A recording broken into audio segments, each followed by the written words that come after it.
Hey everyone, we'll get started in just a few minutes. I just want to give everyone a second to make sure people are logged in. It looks like most people are, but I know people run a little bit late, so we'll get started in just 1 minute.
All right, we'll go ahead and get started. A few notes right before we do.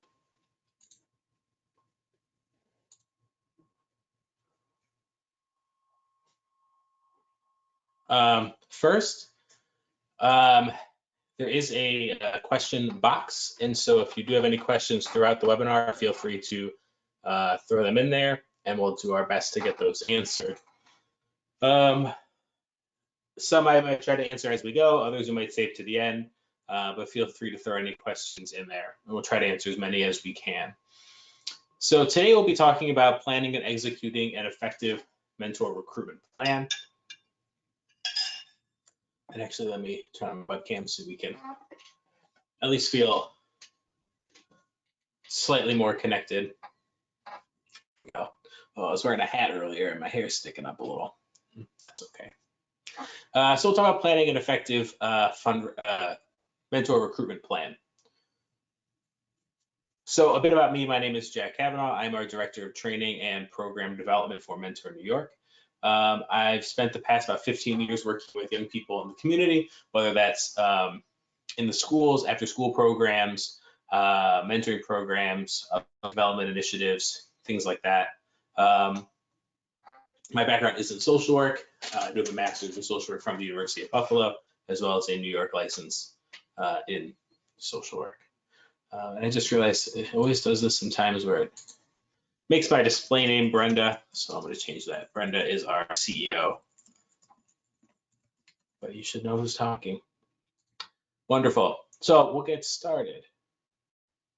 So a quick poll.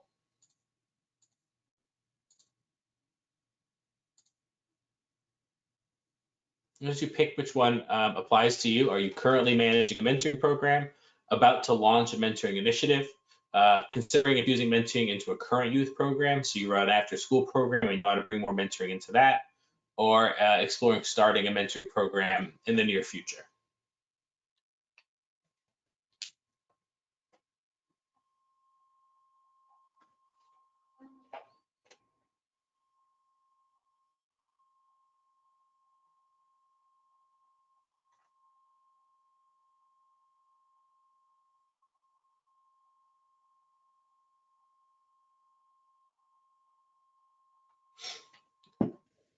All right, looks like everyone's in there.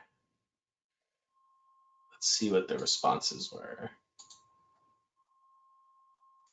So 44% currently managing a mentoring program, 32% considering infusing mentoring into a current youth program, a few people thinking about exploring starting a mentoring program in the near future, and a couple of people about to launch a mentoring initiative. Great, thank you.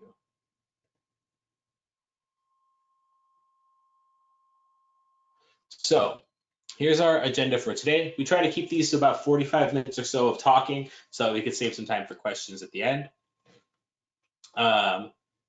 If you do have questions, like I said, as we're going, just stick them in the box and we'll try to get there. First, defining the role of a mentor. Second, how to create a recruitment map. How to seek recruitment partners. It's a really important part of having an effective recruitment plan is having partners. Identifying potential mentors. So how do you have partners, you have a map, how do you find who exactly you want to go out there and get? What are the benefits of being a mentor? That's the best way to get a mentor to volunteer with you is to be able to accurately describe the benefits of being one. And lastly, don't lecture, tap. We'll talk about what that means at the end. And of course, questions and answers. So let's do a quick second poll just to kind of see where everyone's at right now, and I can make sure this is as useful to you as possible. So choose one of these. I've never actively recruited volunteers to mentors before. I have some previous experience. I have several years of experience and have recruited many volunteers, or have experienced recruiting mentors, but always find it frustrating. I'll give you a minute.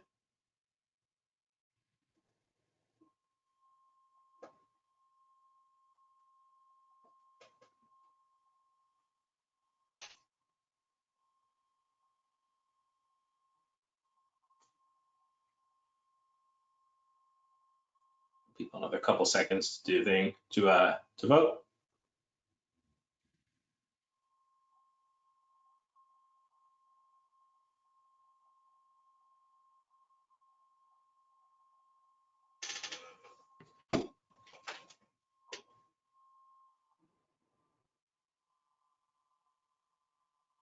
All right.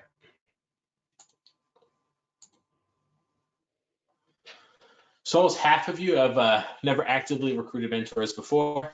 Some have some experience, and a few of you have done it but find it pretty frustrating, which I can I can certainly understand. Great. So mostly people who are new or have some experience. Great. That's helpful to know. So when you're starting to begin a mentoring recruitment plan, there's a few questions you have to ask yourself. First, who? Who has a vested interest in the futures of your mentees? So who are those people in your community or in the area that you're trying to serve who have an established interest in seeing this program succeed? If it's a school-based program, that might be people who are teachers or school staff, that might be parents, that might be older siblings or older students. Who has an established interest in seeing the program succeed? An example of this might be there was one program that was serving a neighborhood in New York City that we were working with, and a local store was having an issue with students would, after school, I mean, these were like middle school, high school students, they'd come to the corner store and take a candy bar or something. And it wasn't enough that it was like a huge deal, like you wanted to call the police, but it wasn't nothing either. He was very frustrated that he was losing all the candy. And so what they ended up doing was talking to him about mentoring in their program. And so he became a mentor at the local school. And of course, now the kids knew this guy or were friends with him and had a positive relationship with him. Not only did they not want to then steal candy from him, but he would frequently just give the kids he knew and, who showed up at school that day and be like, why don't you come to the store later and, I'll give you a free candy bar. And so it really helped them heal that relationship by engaging with people who are people in the community that wanted to see these young people get the social supports they need. And for this school, it was this particular man in the community. Another example was, just while I'm on it and thinking of examples of this, it was a program that wanted to serve young people interested in the arts. And there was a local apartment building that was for people who were, artists and professional artists and things like that. And so, going to that space and saying, you're right here, we're just right down the street. This is a place we can come and recruit from. Second, where are they located? Where might you find them? So obviously, if you have a specific physical location, like, oh, there's an apartment building down the street that houses artists, and I want to find artists and mentors, it's easy. Another program I worked with really wanted to do mentoring with young people. in the community, and they wanted to recruit retired law enforcement officers and corrections officers and things like that. And so they were like, well, how do we find these? So obviously what they did was they ended up going to, you know, Buffalo Police and Buffalo Fire and the county and the state to find, where were those retiree associations that these people were hanging out at, things like that. And so we want to make sure that they are, where are they? So you identified who has vested interest. So for them, it was, people retired law enforcement. For some people, it might be maybe local community parents or teachers. And so second, where might you find them? Or local business people, things like that. We have to figure out where they locate. So for example, if you wanted to find local business people, you might go to Chamber of Commerce meetings or talk to HR people at large companies. You might find, success in going to local community meetings, or if there's a local coffee shop where a lot of young professionals hang out, and you can go there and see if they'll let you hand out materials or do some recruitment that way. I think we'll talk about this in a minute, but you never want to do just really like vague, wide net recruitment where it's just like, I'm going to go stand at a table in a park and hope for the best. Because you might get a couple, but how much time you're putting in versus how many mentors you're going to recruit is just going to be really poor. But if you know that there's a specific space where specific mentors that you want to get at to volunteer for you congregate, then it can be a good idea to spend time in that space. And how will you communicate with these people? What method of engagement will you use to get your message received? Are you going to hand out flyers? Are you going to do a presentation? I know a lot of school-based programs will have, they've had my colleagues as well as other folks will go in and do a presentation about the benefits of things like this for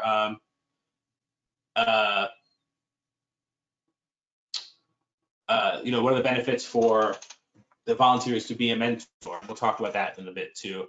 And so things like that, I think, could be really important. The benefits of that interpersonal connection versus just like, oh, here's a flyer or a pamphlet, right? Things like that. Well, how are you going to get that message to them? And are you adequately, showing them that this is worth their time? Because we want to make sure we're doing that as well. All right. So next, we want to define the role of a mentor. So you're in that space where you're trying to provide them that information around why they should volunteer in your program, why your program is the best fit for them. You're having that conversation. And so you want to make sure you have a clear set of expectations about the role of that mentor to talk to them about. So you want to provide a program description for potential volunteers. What is the time commitment? What are they going to be doing? Where are the mentees from? What ages are they? All sorts of things like that can be really important to make sure we're giving them. So you want to have a solidified program description that really tells them, here are the types of things you can expect from our program. People want to know before they sign up to volunteer somewhere that there's some structure, they're going to be supported, that what they're committing their time and energy to is something that is worth that, or else they'll go volunteer somewhere else down the street that's going to give them a little more structure. What are the characteristics that make a good mentor? One of the things that we'll really make sure to have sometimes is, and encourage, is having a mentor job description, just like you would do if you were hiring someone. You want to make sure you have that physical job description. People want to see, what are the things that we could really benefit from having on paper. So saying, it's the exact time commitment. These are the characters of people that we want. These are the types of activities you're going to do, and structuring it as though you would if you were hiring someone. Really makes clear what are the things that we want, what are the things that we don't.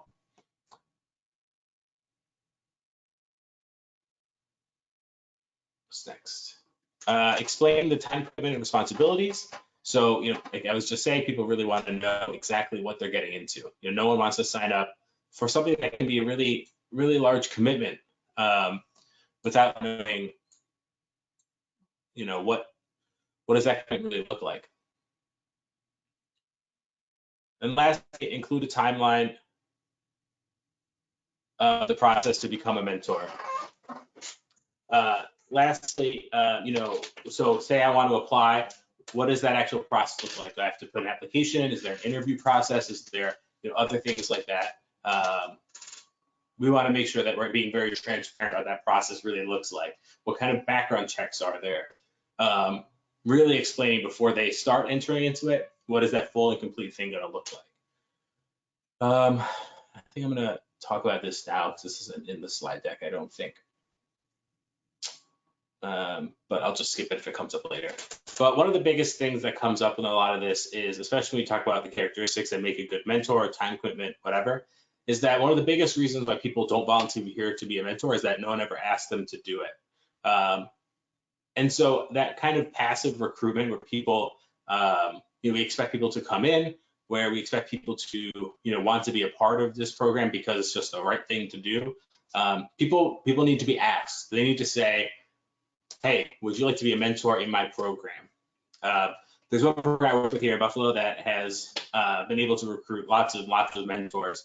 And one of the reasons why is because the person who runs it, the guy who runs it, is just everyone he talks to is like, hey, are you going to mentor my program? Are you going to mentor my program? We'd really love to have you. Can I count on you to mentor this year? He's asked me no less than like 15 times over the past 2 years that I've known him. And I'm just like, hey, man, I really just don't have the time commitment for that right now because I need to do a lot of other volunteer work. But I've always appreciated him, being very direct with that. And it's one of the reasons he's been as successful as he is. One of the other things that really comes up as well, not just not being asked, but people feeling that they don't have much to offer. And so being very clear about that job description can make a huge difference. For example, when people, especially for men, people who hear a lot of like, oh, can you be a mentor? Feeling like one, they're just picturing like having like, I don't know, deep conversations about life and offering career advice and all of these things that they just might not feel as equipped to handle. But, for people who don't feel it necessarily something they can really dive into, having a very clear job description that says, listen, we want you to just show up 2 hours a week and play basketball and talk to a high school kid. It's like, oh, I can do that. There was one program that we were working with that was having a really hard time struggling to recruit mentors, specifically for their program. They wanted men of color. And so they were struggling to do that, as many programs do. And so what they switched from was to saying, hey, do you want to come mentor our middle school student for 2 hours every Tuesday, to being like, hey, man, can you come Tuesdays after school and just like play basketball or board games with one of our students for a little bit and just kind of like, talk to him about his day. And they were like, yeah, that I can do. Because it sounds a lot easier, but really what we know is that's all mentoring is, right? Let's talk about your day. Let's kind of unwind a little bit. Let's give you a safe space where you can ask questions. But sometimes that phrasing can be really important for people who might be intimidated by saying, do you want to come be a mentor? Yeah, okay. So then you want to describe your program. So your mission statement, or statement of purpose. What is behind your program? Things like that can make a really great difference. People want to know that your program has thought about this stuff, that they're going to get out of something, they're going to get something out of it that's really going to be able to get their, make their time commitment worth it, right? So if your program is focused on, things like that, like focusing on life skills or financial literacy or things like that, making it very clear at the outset that this is what our program is focused on: higher education success, social emotional growth for 12 or 13-year-olds, whatever it is, that you have a focus that doesn't feel overwhelming to them. That's not just like, we're going to save all these kids' lives, right? We want to make sure that we understand what we're getting into and what that narrow focus is. What is the population of youth that you serve? People want to know that. It's important. I know some people like, oh, there's a very big difference in volunteering to mentor a 9-year-old and a 15-year-old, right?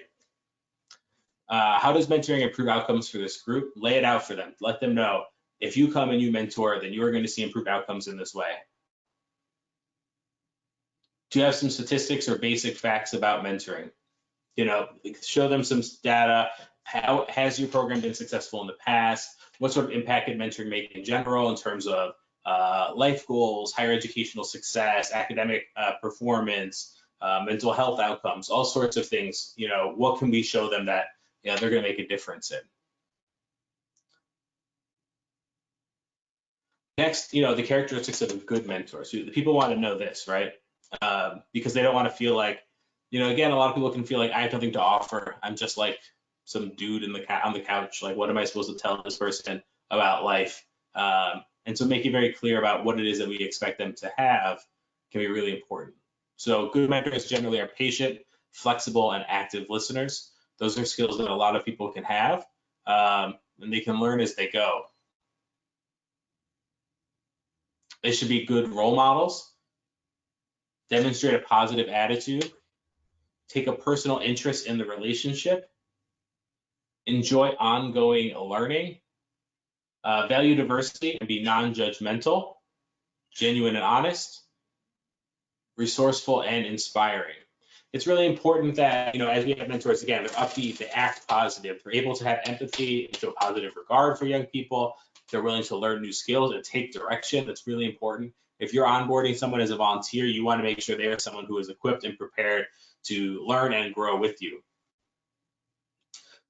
Is open-minded, culturally sensitive, doesn't judge others. We want to create spaces where young people can come and bring their whole selves and present their whole selves and be themselves. And we don't want to do is pair them with someone as a mentor who is not prepared to or have the skill set or want to learn the skill set to be able to provide young people with that safe space to be themselves. And it's just really genuine in their being and honest in their behavior. Young people, that's what they say they want.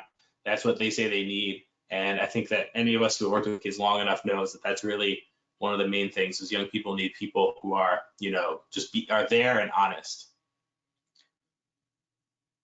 All right.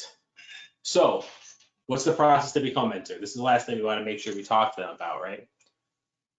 You'll complete a written application. We want to make sure that as we're recruiting people, they're doing some sort of written application, getting contact information, employment history, if that's something you want to know, or at least current employer, any information that you want to get from them, whether that's why do you want to be a mentor, really basic screening questions, which we can talk more about in a screening webinar down the road. But recruitment is, this is where it starts. So you want to have that written application. Provide the program with 3 references. That's one of our standard sort of benchmarks is using 3 references. They don't have to be anything crazy, but just people who can vouch for them. We're required to submit to a criminal background check. All programs should be doing some type of criminal background check. Attend at least one face-to-face interview. It's really important to make sure that we're, spending time with them and getting that sense of the interview and being able to get a sense of them as people. Let's see. What's next? Agree to engage in regular match coaching. I skipped one. Be present for a full volunteer mentor training. It is recommended that all candidates have to understand that training is a prerequisite to becoming a mentor, and that no one will be matched before completing all the steps, including a full training. So we need to make sure they're getting trained. We want to make sure that we're setting these kids up for success, and so that means an adequate and supportive training.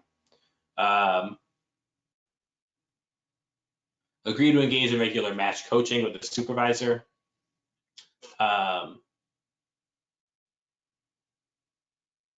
We want to make sure that the staff is supportive, that young people, or that rather the mentors know that they're getting the support that they need to be successful. And it's not unusual for programs to ask new mentors to make a minimum of a year commitment from the time the match starts. The object of mentoring is really to create some type of consistency and continuity in a young person's life, and this can only happen if the volunteer is willing to commit themselves to the process. And we want to make sure they're making that type of time commitment, whether it's 1 year or a school year. Those tend to be really the minimum. But the longer the better. 18 months tends to be the kind of the sweet spot of how long we encourage mentors to commit for. So what are the benefits of being a mentor?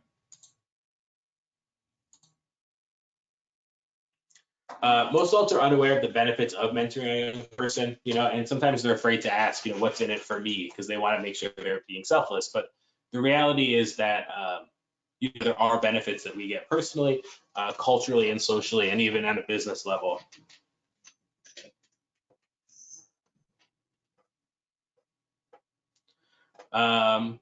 So there is a corporate return on investment for businesses that encourage mentoring. We did a study of this through our national office that if you're curious about it, I'm happy to send you the information. So you can go to companies and be able to tell them, there's something that we want to find that will help your company if you invest in mentoring young people here.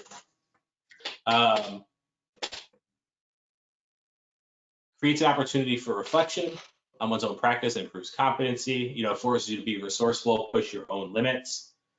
Interacting with the young person increases our ability to listen constructively. It also maximizes our speaking skills. What has value to a young person, and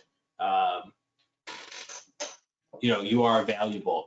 And so, as they start, develop your own leadership skills, your own management skills, all around building that self-confidence as well. It's not just, the mentees getting that, but the mentors as well.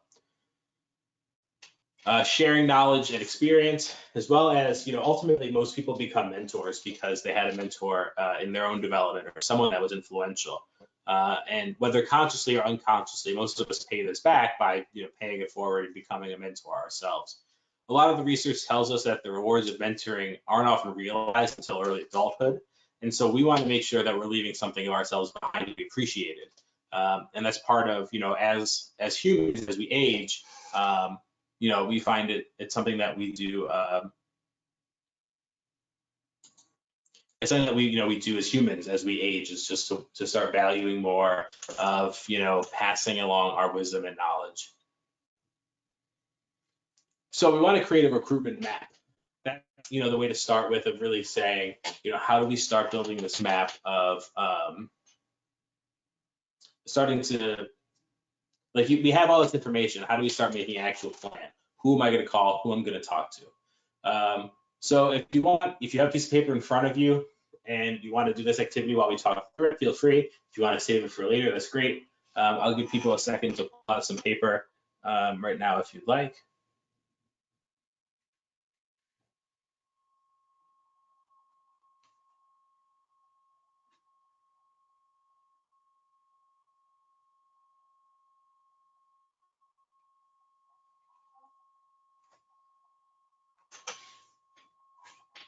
All right. So recruitment mapping is just a very concrete way to begin an effective mentor recruitment plan. So you're going to start by drawing 3 concentric circles. 1, 2, 3. You want to leave yourself plenty of room for writing in this. In the smallest circle, you want to write who are people that you know personally that you can go talk to about mentoring. So who are people that that are community leaders, or people that that you would trust to work with young people, or people from work, or your religious affiliation, or you talk to them at the library, or anything like that. So who are those people that that you can go talk to and see if they'll encourage you to become a volunteer?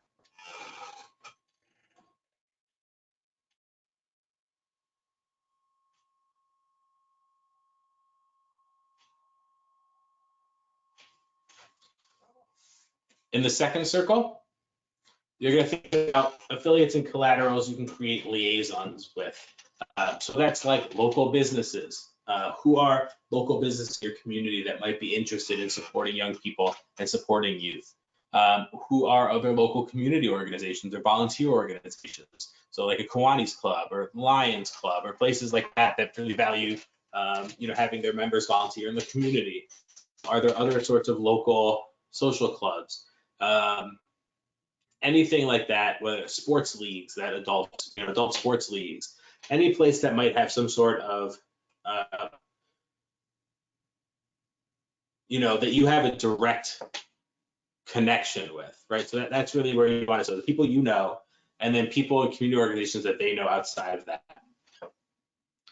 And then finally, the last circle is your greater community. So that's other organizations or local businesses that you might not have a direct connection to, right? So I know that there's a company that has an office 2 blocks from the school where I want to do a school-based mentoring program with. I know none of the people that work there, but I know it's there, and that might be a possible target. We might want to start with organizations that we have a connection to first, but going through to those later that we might have to kind of resort to a bit more cold calling for and things like that.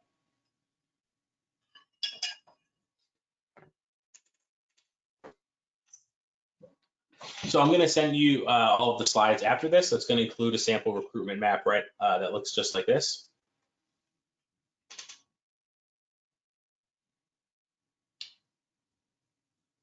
So again, coworkers, associates from other departments, friends, and colleagues. Other agencies, organizations, and affiliates. Is mentoring something they've ever considered? Do they know anyone who they would think would be a good mentor? And then local businesses such as savings banks, real estate offices, civic organizations, government offices, faith-based organizations. Really trying to push ourselves to think of where are the community assets and the community resources.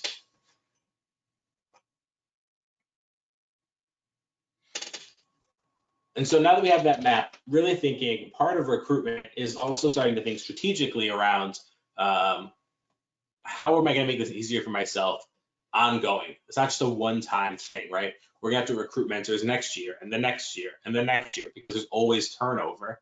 And so successful mentor recruitment, particularly in that regard, is best done with others. And so you want to look for partners both within your organization and outside of it. So you want to identify, institutions and organizations that align with your mission. Secure face-to-face meetings with them. So, for example, some of those organizations we talked about before, affinity groups. So, some local companies, if you want to build relationships with them, might have an affinity group for women who are employees of this company, or LGBTQ employees, or employees of color, or Latinx employees, anything like that. Sometimes there's affinity groups, young professionals groups, things like that. And a lot of those groups encourage community participation. So going out there and doing volunteer work, mentoring, things like that. And so that might be a good way to start tapping into some of these corporate spaces. Alumni associations are a really good one.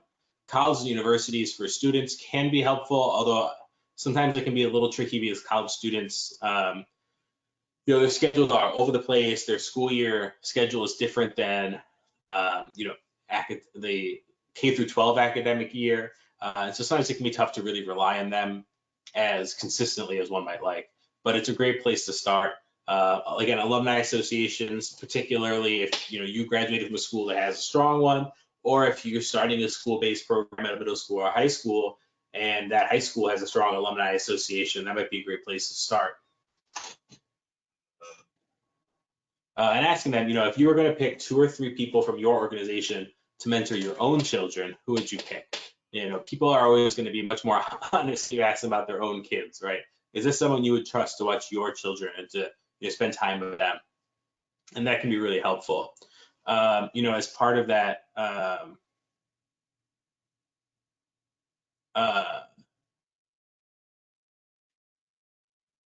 building these relationships is helpful because then you start building institutional relationships. So it's not just me talking to this one HR manager who is recommending me to 3 people, right? And then when that HR manager leaves, you have to start over from scratch. Or if I leave, the next program manager will start over from scratch.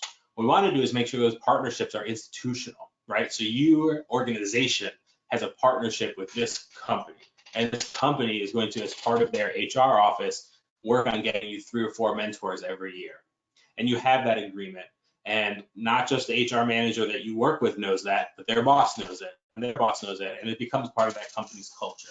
That's really where these partnerships start developing in order to make this easier year to year. If you are working with,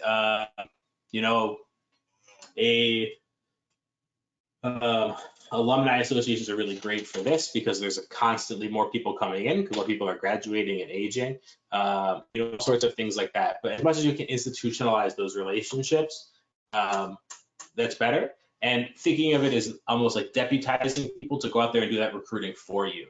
So I'm talking to someone who is HR manager at this company, and I'm recruiting them to be my recruiter, and they're going to bring me 5 people. That's going to take a lot less time on my end than me going out there and finding 5 people.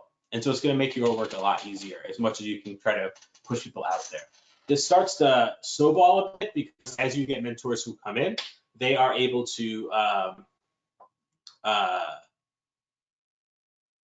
hopefully they have a good experience. And if they have a good experience, then they're able to go out there and say, be your biggest supporters and cheerleaders, right? They can say, I had a great experience. I positively influenced a child's life.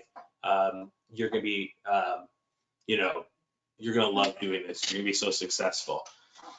Your existing and past mentors are always your biggest asset when it comes to this. So let's talk about don't lecture, tap. We'll talk about this for just a few minutes, and then we'll kind of go through and answer some questions. So while I'm going through this, you want to put questions in the question box.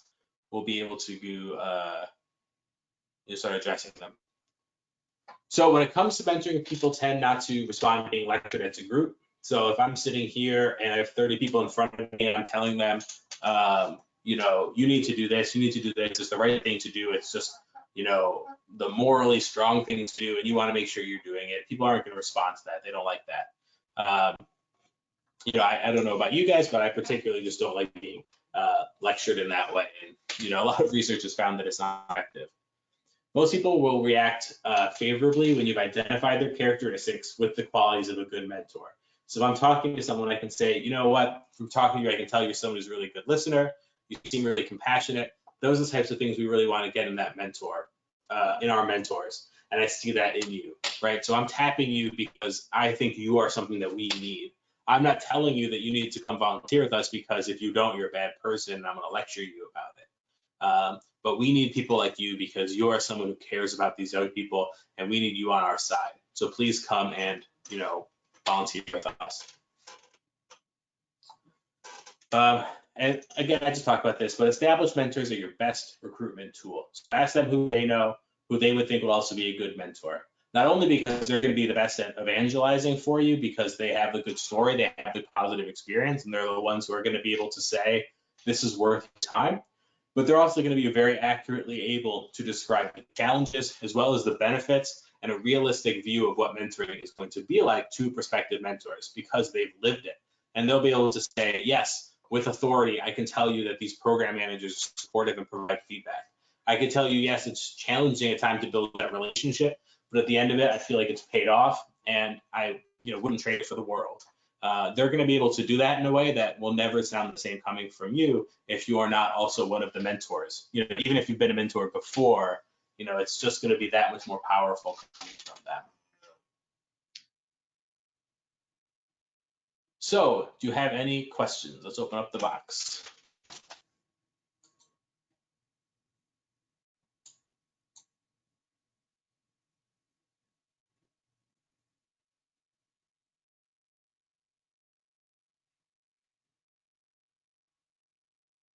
All right, so let's go through. All right, so first, well, there's a few that seem to be a common theme, so let me just read through them.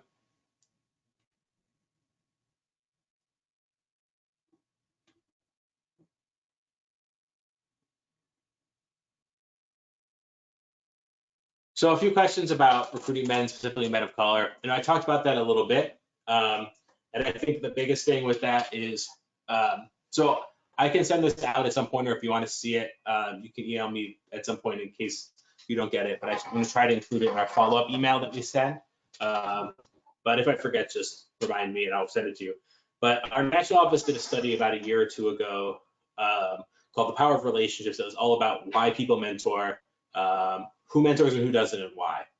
And one of the things they found was that men, and specifically men of color, mentor young people at a higher rate than any other demographic group.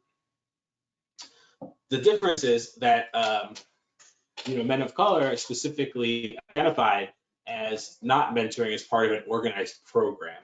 They're more likely to do it in their workplace or in their neighborhood or at their church or in their community or at their local community center or with just kids of their friends or family members. And so the challenge for us as mentoring programs becomes not telling them that you should mentor because it's the right thing to do, because they know it's the right thing to do, but trying to explain, why is it that your program is worth it for them? And so what are they going to get out of becoming a part of your program that they're not getting volunteering on their own in the community? And so that's a big thing. And the second one is, what I was talking about before, which was about, how do we recruit mentors? That is specifically about using what language do we use. So someone pointed out in the comments as well that sometimes men specifically might be turned off by the word mentor, and so using words like coach or something like that could be beneficial. What I would say is the other thing that people have found successful is, and we talk again, using those mentors as those what's the word? I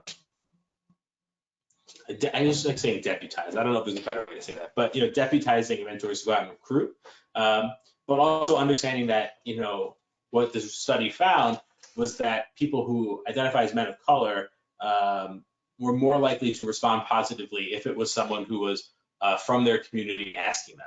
And so me going in there and asking them is very different than someone from their community to talk to them about why they're doing this.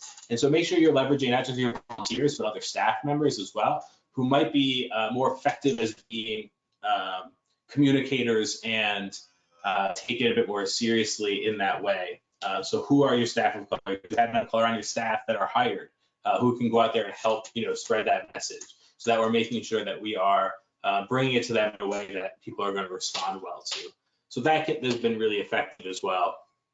There's some other things too, but a lot of it is in research, as well as there's a study on our national office website, which again, I'll try to remember to link you guys to, around best practices for mentoring boys and men of color, that does have some specific recruitment strategies and things like that in it as well.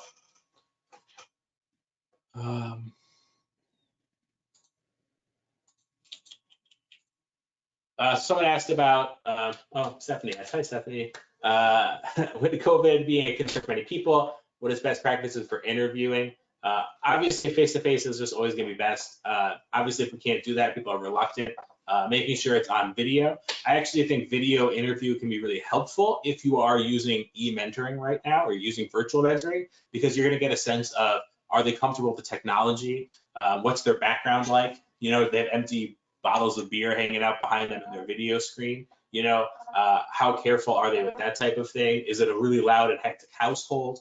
All of these are things that you want to really know, are going to be also there. So I think using that video interviewing where you can is going to be your best bet right now. If you are so flush with mentors that you can wait until you work on the meeting in person, that's great. I know most programs are not in that situation. So, in the interest of urgency, I would encourage video. But again, especially if you're using any kind of virtual video mentoring, doing a video interview is going to help you get a sense of how comfortable they are with the technology and all of that, which can be really helpful as well.